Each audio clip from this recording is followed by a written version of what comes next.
अस्सलाम वालेकुम dear viewers, कैसे हैं? उम्मीद करता हूं सब खैरियत से होंगे। खुरम टेक के साथ आपकी खिदमत में एक बार फिर से हाजिर हुआ हूं। सबसे पहले ये वीडियो देखें, फिर इसके बारे में डिस्कस करते हैं।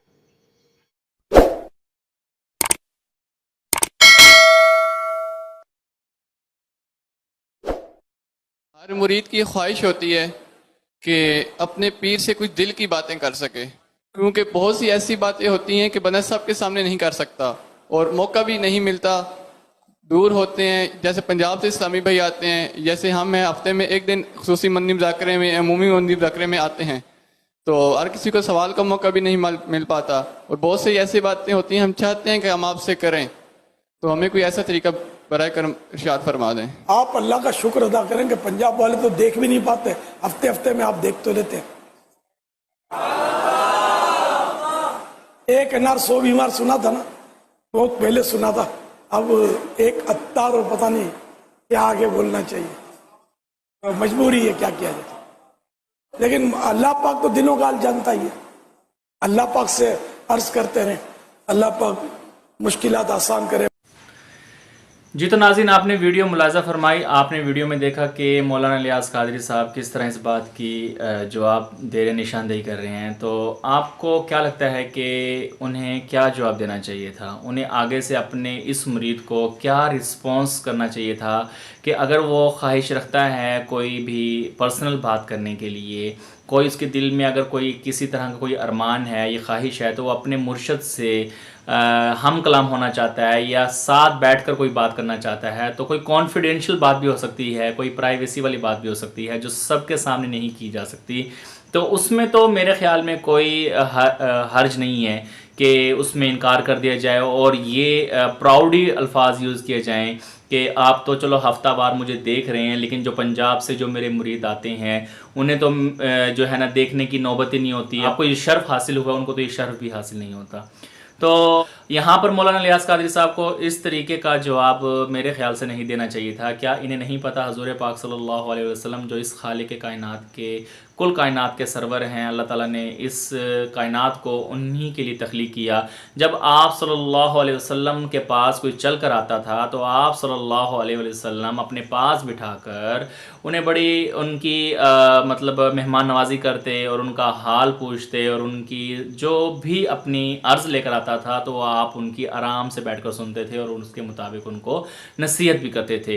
तो क्या यहाँ पर मौलाना इलियास कादरी जो कि अहले सुन्नत जमात के अमीर हैं, क्या ये हजूर पाक सल्लल्लाहु अलैहि वसल्लम से ज़्यादा अफजल हैं? क्या इनकी फजीलत उनसे ज़्यादा है? क्या आप सल्लल्लाहु अलैहि वसल्लम से ज़्यादा इनके चाहने वाले हैं कि ये किसी भी एक अपने आम मुरीद से जो है ना मिलना नहीं चाहेंगे? तो यहाँ पर जो बात दरअसल है ना, ये यहाँ पर उन मुरीदैन से नहीं मिलना चाहते जो गरीब हैं, जो बेचारे इनकी औकात से बढ़कर इनको चंदा नहीं दे सकते, इनके ख़जाने नहीं भर सकते। अगर यहाँ पर किसी ऐसे मुरीद ने बात की होती ना जो मौलाना इलियास कादरी साहब को पहले ये कहता कि भाई मौलाना साहब, मैंने ना आपको जो है ना एक लैंड क्रूज़र गिफ्ट करनी है और मैं आपसे कॉन्फिडेंशियली मिलना चाहता हूँ, तो आप उन्हें क्या करते? अपने महल में बुलाते, अपने घर में बुलाते, उसकी अच्छी आहो भगत करते, उसकी मेहमान नवाजी करते, उसकी बात सुनते भी और उसकी बात को अहमियत भी देते। तो यही है सिर्फ डिफरेंस जो पब्लिक को समझ आ जाना चाहिए, जो कि पब्लिक यहाँ पर समझना नहीं चाह रही। जो दावत इस्लामी है जो यहाँ पर समझना नहीं चाह रहे, तो जो भाई साहब इस बात का अपने मुर्शद से जो सवाल कर रहे हैं तो उसे इस बात का जवाब मिल चुका है कि खुल्लम खुल्ला कि भाई मुझे आपसे नहीं मिलना, मैं आपसे नहीं मिल सकता, ना ही मैं आपकी किसी बात को सुन सकता हूं। तो खैर पब्लिक, आप इसके बारे में क्या कमेंट करेंगे? इस बारे में कमेंट लाजमी कीजिएगा। मुझे तो मौलाना इलियास कादरी के ये अल्फाज बड़े ही मगरूर लगे हैं, गरूरियत वाले हैं और इन्हें नहीं पता कि गरूरियत अल्लाह ताला को पसंद नहीं है। एक माइक से हटाकर भी मैं आपकी बात सुन सकता हूँ, या आपको मैं टाइम देता हूँ कि आप उस टाइम मेरे पास आकर आप अपनी बात को हाल दिल अपना बयान कर सकते हैं। ये मौका मैं आपको देना चाहता हूं, आप आ जाएं। तो खैर पब्लिक, आप इसके बारे में क्या कमेंट करें? कमेंट लाजमी कीजिएगा। आगे एक वीडियो है, लाजमी इसको देखिएगा, फिर इंशाल्लाह उस पर भी डिस्कस करते हैं कि रोज़ेदार आदमी अगर की हालत में इस्तिंजा करेगा तो उसका तरीका ये है कि पाखाने का जो मकाम है उसको टाइट करे और सांस को रोक करके रखे और फिर उसके बाद इस्तिंजा करे, क्योंकि ऐसा हो सकता है कि अगर इस्तिंजा करने में सांस को ढीला छोड़ा तो इस्तिंजा करने में जो पानी है वो पाखाने के रास्ते से पेट में पहुंच जाए। اگر پاخانے کے راستے سے استنجا کرتے ہوئے پانی پیٹ کے اندر پہنچ گیا تو روزہ ٹوٹ جائے گا. لہذا روزے میں استنجا کرتے ہوئے استنجا اس طریقے سے کریں کہ جب استنجا کریں گے تو سانس روک لیں, سانس روک کر کے پھر پانی سے استنجا کریں. ایسی صورت میں جو پاخانے کا سوراخ ہے وہ کھلے گا نہیں, ٹائٹ رہے گا اور استنجا کے ذریعے سے پانی پیٹ کے اندر نہیں جائے گا. کیونکہ روزے کے ٹوٹنے کا یہ اصول ہے کہ اگر کوئی چیز منہ کے راستے سے یا پاخانے کے راستے سے اگر پیٹ کے اندر چلے گئی تو روزہ ٹوٹ جائے گا. اس کا جواب یہ ہے کہ اس طرح کی عبارت فتاوی ہندیہ کے اندر موجود ہے. چنانچہ وہ عبارت یہ ہے وَلِهَذَا قَالُوا لَا يَتَنَفَّسْ فِي الْإِسْتِنْجَاءِ إِذَا كَانَ صَائِمًا, کہ سانس نہ لے استنجا کرتے ہوئے جبکہ وہ روزے کی حالت میں ہو. قضا فی السرخسی, اسی طرح کا مسئلہ بیان کیا گیا ہے مبسوط سرخسی کے اندر. یہ عبارت اگرچہ موجود ہے لیکن جی. تو ناظرین آپ نے ویڈیو ملاحظہ فرمائی, ویڈیو بڑی آج کی فنی ہے کہ اگر روزے کی حالت میں اگر آپ واش روم جاتے ہیں, اگر آپ استنجا کر رہے ہیں تو اس دوران میں استنجا کرتے کرتے کوئی انگلی ادھر سے ادھر چلی گئی آپ کی, تو اس سے اگر پانی آپ کے اندر چلا جاتا ہے تو آپ کا جو ہے نا روزہ ٹوٹ جاتا ہے. تو یہاں پر یا تو جو بھائی صاحب اس چیز کو ایکسپلینیشن دے رہے ہیں ان کے ساتھ یہ معاملہ ہوا ہے, ٹھیک ہے نا. ہم نے تو آج تک یہی سنا ہے کہ روزہ جو ہے نا منہ کے ساتھ اگر کوئی چیز کھاتے ہیں, اگر آپ کے پیٹ میں چلی جائے, حلق سے نیچے اتر جائے تو اس سے آپ کا روزہ ٹوٹ جاتا ہے. اور استنجا کے عمل میں پانی پیٹ تک کیسے جائے گا, پہلے تو یہ بتائیں. یہاں پر آپ کوئی گاڑی یہاں پر کوئی آپ سروس پوائنٹ اوپن کر کے بیٹھے ہیں یا کوئی کار واش کروا رہے ہیں, کوئی سروس پوائنٹ ہے جس کے پریشر سے جو ہے نا پانی آپ کے اندر موو کر جائے گا. پانی پیٹ کے اندر کیسے جائے گا پخانے کے راستے سے. سب سے پہلے تو اس جو مفتی صاحب یہاں پر یہ بیان پیش کر رہے ہیں, جو یہاں پر اس کہانی سٹوری سنا رہے ہیں بڑی مزے کی, پہلے تو یہ بتائیں کہ کیسے جائے گا پانی اندر. اور جب بندہ واش روم کر رہا ہوتا ہے وہ پہلے ہی زور لگا کے فارغ ہوا ہوتا ہے. کچھ لوگوں کو کانسٹیپیشن بھی ہوتی ہے, ان کے پاس اتنا مطلب اسٹیمنا ہے کہ وہ مطلب اپنے آپ کو روک کے رکھیں. اور مطلب کیا ہے یہ, واٹ از دس, بڑی عجیب و غریب اور گھن آنے والی بات ہے. کیا یہ باتیں بتانا ضروری ہیں پبلک کو؟ کیا ان باتوں کے بتانے سے کیا آپ اسلام میں اصلاحی بات کر رہے ہیں؟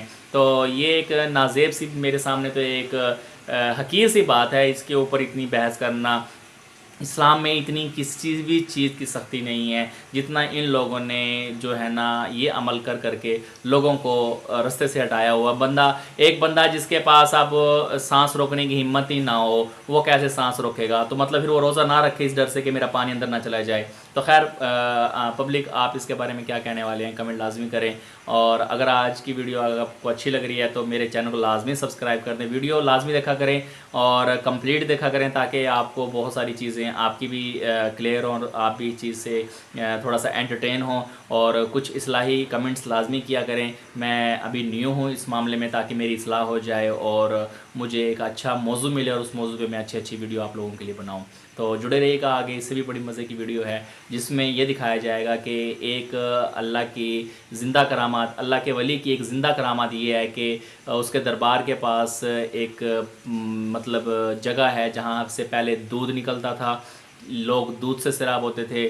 پھر لوگوں نے گناہ کرنے شروع کر دیے تو وہ پیٹرل بن گیا, وہاں سے پھر لوگ پیٹرل نکالتے تھے. پھر پیٹرل کے بعد اب جو ہے نا کہ اب نہ کہ دودھ ہے نہ پیٹرل ہے, اب وہاں سے پانی نکلتا ہے اور لوگ اس پانی کو پی کے شفا یاب ہو رہے ہیں. آپ اس کہانی کو بھی لازمی سنیں.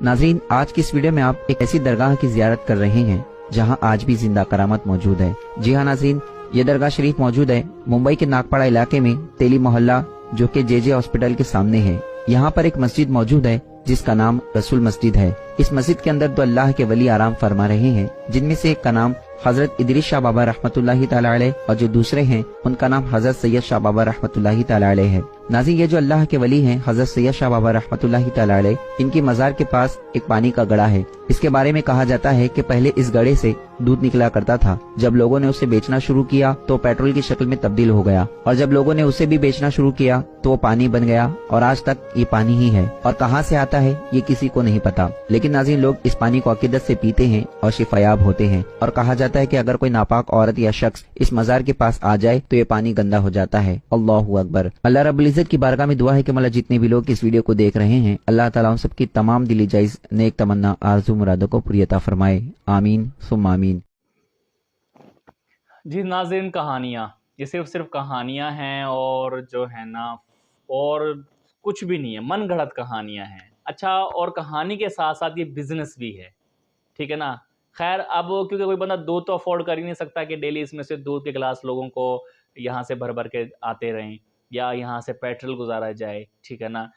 सिर्फ और सिर्फ ये एक बिज़नेस है। आप इस जगह का अभी जाकर ना इस जगह को ओपन करवाएं और इसका असल कनेक्शन किसी न किसी रूम में या किसी न किसी मोटर से कनेक्ट हो गया, किसी टैंकी से पानी यहाँ तक प्रोवाइड किया जा रहा है। मैं दावे से कह सकता हूँ कि इस जगह को ओपन करवा के इसके नीचे फिक्स पाइप लगे होंगे जहाँ से पानी आ रहा है, और जितने भी लोग यहाँ जाते हैं इस पानी को पीते हैं और इससे जो है ना उनका अकीदा ये बन रहा है कि उससे ये शिफा याब हो रहे हैं, तो वो बिल्कुल गलत अकीदा रखते हैं। ऐसा बिल्कुल जो है ना हरगिज़ नहीं है कि वहाँ से पहले दूध निकला फिर लोग उस दूध को बेचने लग गए। क्या भाई मनों के हिसाब से दूध निकला? मतलब कितना दूध निकला होगा यहाँ से? 1 गिलास, 2 गिलास, 3 गिलास, और दूध भी वहाँ से ट्रांसफ़र किया जा रहा है, वहाँ से दूध भेजा जा रहा है। फिर वो पेट्रोल बन गया। दूध पेट्रोल, दूध कौन सी, दूध एक और चीज़ है ग़िज़ाई, मैंने उसको आप पेट्रोल क्यों बना दिया भाई? अगर पेट्रोल भी बनाया तो चलो लोग बाइक में डालना शुरू कर दिया होगा लोगों ने, जो है ना उसको भी बेचना शुरू कर दिया। अब जो है ना ज़िंदा करामत है कि ये पानी होता है, और पानी यहाँ पर जो आ रहा है तो लोग इसको पीकर शिफा याब हो रहे हैं। तो ये क्या है यार, क्यों ऐसी मनगढ़ंत कहानी आप एक्सप्लेन करते हैं? और वो भी आप इंडिया में बता रहे हैं। इंडिया में तो ये हर 2 नंबरी की चीज़ें पीछे जो है ना प्रॉपर प्लानिंग के साथ की जा रही हुई है। क्या आपने वो आपने आमिर खान की वो मूवी तो देखी होगी जिसमें पीके, जिसमें वो एक्सपोज़ करता है हर एक चीज़ को कि रॉन्ग नंबर। तो ये सही वाले वाक़ई उसने ये कहानी इस पर बनाई है, मूवी बनाई है। तो वाक़ई ये रॉन्ग नंबर हैं, इनके ऊपर कभी बिलीव ना कीजिएगा। तो नाज़रीन, आगे एक बहुत ही प्यारे आलिम दीन बहुत अच्छी बात कर रहे हैं, तो मैंने आज उनकी इस्लाही बात डाली है। आप भी उनकी बातों से इंशाअल्लाह जो है ना बहुत ज़्यादा आप उनकी बातों से इंस्पायर होंगे कि वो बहुत अच्छी बात कर रहे हैं। पहले उनकी बात सुनें, फिर उसके बाद मैं आपसे लूँगा इजाज़त। मैं बिल्कुल लगी लिपटी बात नहीं करूंगा। मैंने अपनी कब्र में जाना है। दयानतदारी से आपको अर्ज कर रहा हूं, आप हर साल सिबाग शरीफ उर्स पे आएं, आप हर साल मिलाद की महफिल करें, आप हर साल 11वीं, हर महीने 11वीं करें, आप तीजे करें, 40वें करें, कुल करें, बरसियां करें, आप जनाबे वाला आरास में शमूलियत इख्तियार करें, दरबारों के फेरे लगाएं। ये सब मामूलात आपके इस्तेहबाब में शुमार होते हैं। और मुस्तहब की डेफिनीशन क्या है? करें तो सवाब है, न करें तो गुनाह नहीं। और ये तमाम नफली इबादात, चाहे वो 11वीं है, तीजे हैं, कुल हैं, 40वें हैं, महफिल नात है, आपके आरास हैं, आपके मिलाद की महफिलें हैं, महफिल नात, ये सब नफली इबादात हैं। इनका दारो मदार कबूलियत का फर्ज की अदायगी पे है। फर्ज अदा न हुआ, अल्लाह सब लपेट के तुम्हारे मुंह पे मारेगा। फर्ज पहले है। इस गलत फहमी में ना रहना कि हम फलां पीर साहब के मुरीद हैं, बस हाथों में। जी तो नाज़रीन, बड़ी ही खूबसूरत बात की अल्लामा साहब ने कि आप जो है ना हर साल उर्स पर भी जाएं, आप जो है ना महफिल मिलाद भी करवाएं, आप तीसरे की ख़त्म भी करवाएं, आप 11वीं शरीफ की भी ख़त्म घरों में करवाएं। तो ये सब के सब मुस्तहिब हैं, यानी कि इनके करने से जो है ना आपको सवाब ज़रूर मिलेगा, लेकिन इनके छोड़ने से आपका गुनाह काउंट नहीं किए जाएंगे। लेकिन अल्लाह ताला ये चीज़ें तभी कबूल करेगा जब आप फ़र्ज़ मुकम्मल करेंगे। आप क्या करते हैं यहाँ पर, हम जैसे लोग क्या करते हैं कि अपनी फ़र्ज़ी बात को छोड़ देते हैं और इस साइड पर हम चल पड़ते हैं कि हम ये भी करवा लें, ये भी करवा लें, ये भी करवा लें। लेकिन इन सब का दारोमदार आपका फ़र्ज़ी इबादत पर है, यानी कि आप नमाज पढ़ें, आप रोज़े रखें, आप ज़कात अदा करें, आप हज अदा करें। जो अल्लाह ने फ़र्ज़ी इबादत हम पर लागू की हैं, जो फ़र्ज़ की हैं, अगर हम उनकी अदायगी नहीं करेंगे तो ये वाकई हमारे लपेट कर हमारे मुंह पर मार दी जाएंगी सारी की सारी चीज़ें। तो बड़ी ही इस्लाही बात की है मौलाना साहब ने, मैं इनकी बात से बिल्कुल मुत्तफ़िक होता हूँ। अगर सोशल मीडिया पे इस तरह के कहानी बाज बैठे हैं तो वहाँ पर कुछ इस्लाही बात करने वाले आलिम दीन बैठे हैं, تو ان کو سن کر بھی کافی اصلاح ہوتی ہے، اور جو ہے نا اللہ تعالیٰ ایسے علماء کرام کی زندگی میں برکت ڈالے، اور جو ہمیں اصلاحی بات کرے، جو ہمیں صحیح دین کی ڈیفینیشن بتائے۔ تو ناظرین، آج کی ویڈیو عموماً آپ لوگوں کو بہت اچھی لگی ہوگی، تو اگر آپ کو آج کی ویڈیو اچھی لگی ہے تو میرے چینل خرم ٹیک کو لازمی سبسکرائب کر دیں۔ انشاءاللہ ملتے ہیں نیکسٹ ویڈیو میں۔ اپنے ہوسٹ خرم راؤ کو اجازت، ملتے ہیں نیکسٹ ویڈیو میں۔ اللہ حافظ۔